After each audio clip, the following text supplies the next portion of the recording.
Okay, so in this video here, we're being asked to write the equation of the line that is tangent to the circle, and they give you the equation of the circle at the point on the circle 7, negative 1.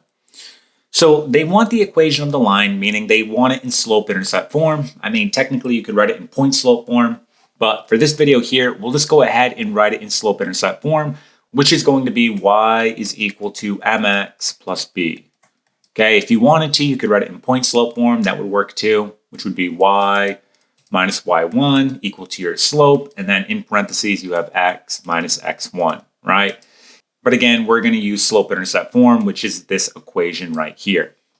All right, so let's go ahead and get rid of this part here and talk about how we're going to do this problem. Now, the first thing I want to do, I'm going to put on a coordinate grid, and I'm going to put on that circle. That way we have a picture of what's going on here. So a quick coordinate grid is all we need. So there's my y, here's my x, and I'll do the best I can drawing the circle. It's not going to be pretty, but here it is, okay? All right, and I know that the center of the circle is going to be 0, 0. And again, we can tell by looking at the equation, but if you haven't got into circles yet, you can just take my word for it. The center here is going to be 0, 0, okay?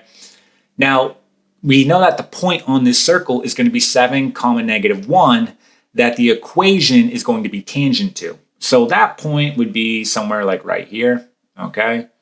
So there is 7, negative 1.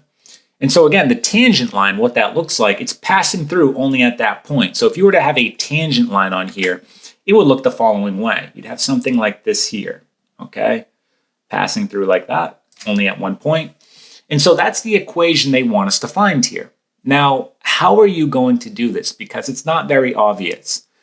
But we know that the center of this circle is going to be 0, 0. So why don't we go ahead and label that? So the center right here, right, is going to be 0, 0. And so here's the thing. Even if you don't know anything about circles, you know how to get the slope between 2 points.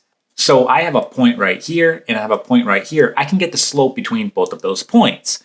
And so that is what I'm going to do. But think about what's going to happen when I get that slope. So if I get the slope between both of these points, the line that will correspond with that slope will look something like this here, where it's passing through both points. So if I put a line on passing through both of these points, that's essentially what it's going to look like. Again, that's the slope that we're essentially going to be finding when we get the slope between both of these points. But you can see that it's not like the line in red that we're trying to find. But that's going to be our first step. We're actually going to get the slope between both of these points, which will result in that purple line that you see there, and then we'll take it from there, okay? So I'm going to go ahead and do that. I'm going to label my points here. So I'm going to write here 0, 0, and then I'm going to write 7, negative 1. This will be x1, y1, this will be x2, y2.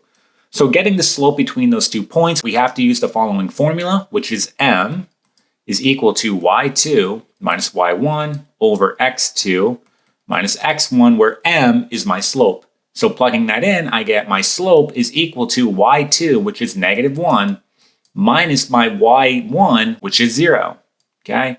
All over my x2, which is 7, minus my x1, which is also going to be 0, okay? So when I do that, I get the following. I get negative 1 minus 0, I get negative 1, and then 7 minus 0, I get 7. So there's my slope, okay? Now, this is for the slope of this line in purple. That's not the line I want. But look what's happening here. When I go from the origin to that point on the circle, and then I look at the tangent line here, what essentially is going to happen here, these are going to be perpendicular lines. Now, based on the picture that I drew here, it may not look that way, but these will end up forming perpendicular lines when you're finding that tangent line passing through that particular point. So in other words, if I want to get the perpendicular line, and this is going to be the slope of the line in purple, all I have to do here is get the negative reciprocal, meaning I just flip it and change the sign. So the slope that's going to be perpendicular, or in other words, the slope of that red line is going to be the following. I'm going to say slope and then perpendicular is going to be equal to, flip it and then change it. So now it becomes 7 over 1, right? So positive 7 over 1. There's my new slope, or in other words, 7, okay? And so from here, I already have a point. It's going to be 7, negative 1. And I have my slope of that line. So again, I'm going to use slope-intercept form here. I'm going to solve for the y-intercept, which is b, and then put it all together. Okay. So for example, let's scroll down. Now I'm going to plug it into slope-intercept form, and we talked about it. Y and x, I want to use 7 comma negative 1. I don't want to use 0, 0 because that red line, right, that tangent line is not passing through 0, 0. So I wouldn't want to use that point. But that point 7 comma negative 1 is a point that line is passing through. So that's what I'm going to plug into y and x here.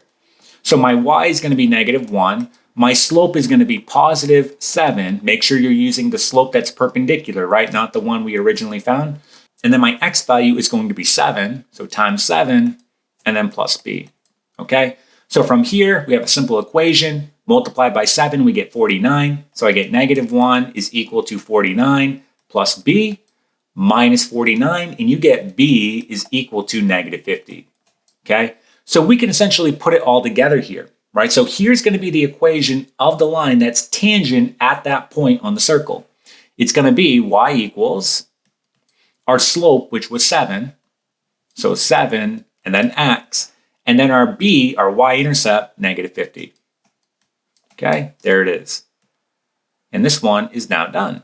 So that is the equation of the tangent line, again, passing through that point 7 comma negative 1 on the circle. All right, and that is essentially how you do it. So I hope that you gained something from it. I hope that you learned something. If the video did in fact help you, if you could just go ahead and give it a thumbs up, that would be greatly appreciated.